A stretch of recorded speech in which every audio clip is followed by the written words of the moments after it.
개인적으로는 지금 민주당이 낸 예. 방송 3법 여기에 대해서는 그 이사수를 다 KBS, 방문진, EBS 다 이사수를 21명으로 늘리는 법안이잖아요. 예.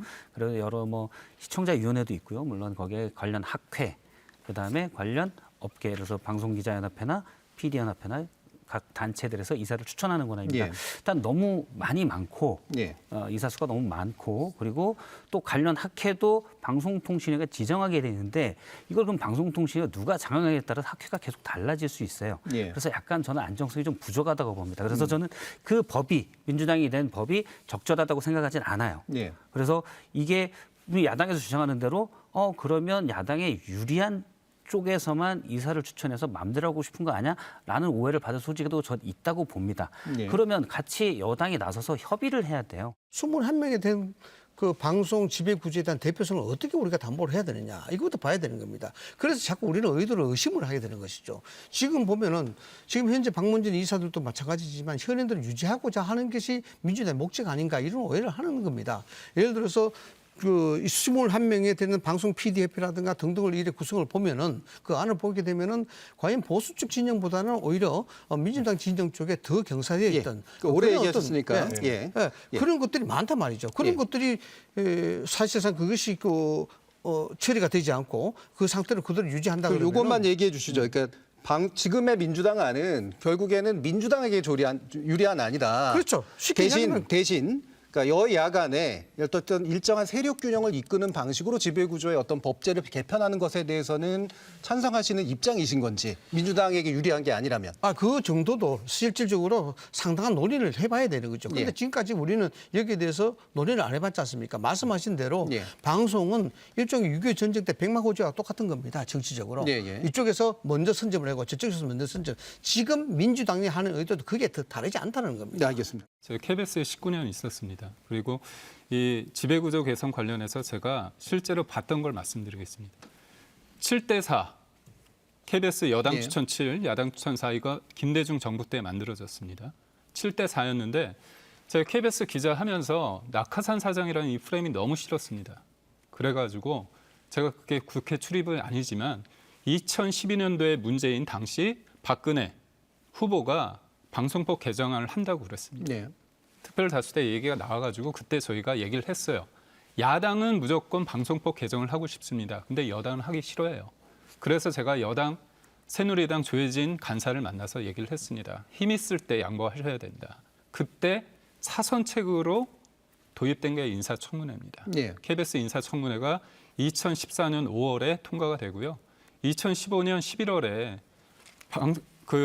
인사청문회법이 통과되고 처음으로 적용되는 사장이 고대영 사장입니다. 그 당시에 여야가 청문 보고서 채택을 했습니다.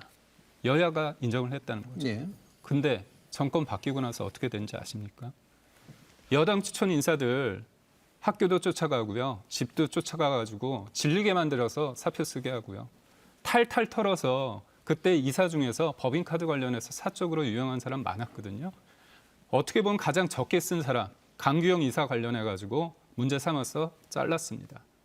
여야 진영이 바뀌면서 고대영 사장 내쫓았죠. 고대영 사장, 강규영 이사 법적 투쟁을 통해가지고 다 회복됐습니다. 무효소송해서 이겼죠. 제가 드리고 싶은 말은 겁니다. 문재인 정부에서 그때 했던 그 행위에 대해서 반성 안 하고 있습니다. MB 때 부분에 대해서 계속 강조를 하시면서 저는 존중합니다. 우리 한준호 의원님께서 MBC에 있었을 때 당했던 거 저도 KBS에 있을 때 느꼈던 거 인정합니다.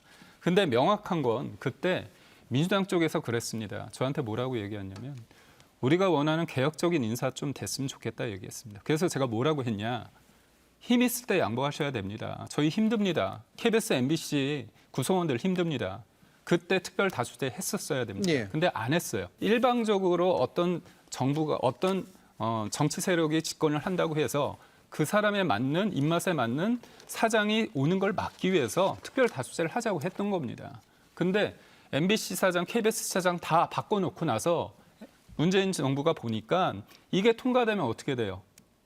바꿔야 되거든요. 왜냐 그 법안에 뭐가 있냐면 네. 이게 통과되면 3개월 내내 바꾸는 게 있습니다. 그래서 저는 마지막으로 한마디만 드리겠습니다. 화장실 들어갈 때와 나올 때는 너무 다릅니다. 21대 국회에서 이 법안을 논의를 할 때 당시엔 방송 3법으로 불렸습니다. 이에 대한 협의를 시작을 했어요. 협의에 참여를 안 한 건 국민의힘입니다. 이 21명에 대한 협의를 하기 위해서 사회적 협의체를 만들어서 저희가 여러 가지 간담회, 공청회 등을 진행을 했죠. 지금 여기도 이제 그 많은 종사자들이 일을 하고 계시는데 방송, 기자, 기술인, 연합회 사람들이 정치 편향적인가요? 그렇지 않지 않습니까? 이분들이 어디 특별하게 뭐에 소속이 돼 있습니까? 단순히 전부 다 여기서 현업을 하고 있는 분들의 모임이에요. 이거를 정치 편향적이다, 민주당이 유리하다 이러는 게 아니라 이분들의 대다수 공영방송에 계신 분들은 어떤 경험이 있냐면 저희가 각자 좀 다른 위치에서 겪어보긴 했지만 이 정치 편향성 내에서 전부 다 핍박을 받아봤던 분들인 거예요. 그래서 현재 21명에 대해서 구성이 잘못됐다라고 한다면 그 구성에 대해서 다시 논의를 하자라고 말씀을 하셔야죠. 이 협의엔 들어오지 않은 상태에서 저희가 나름대로 부르면서 계속해서 협의를 해서 내놓은 안에 대해서 무조건 잘못됐다라고 하는 것이 잘못됐다라는 것입니다.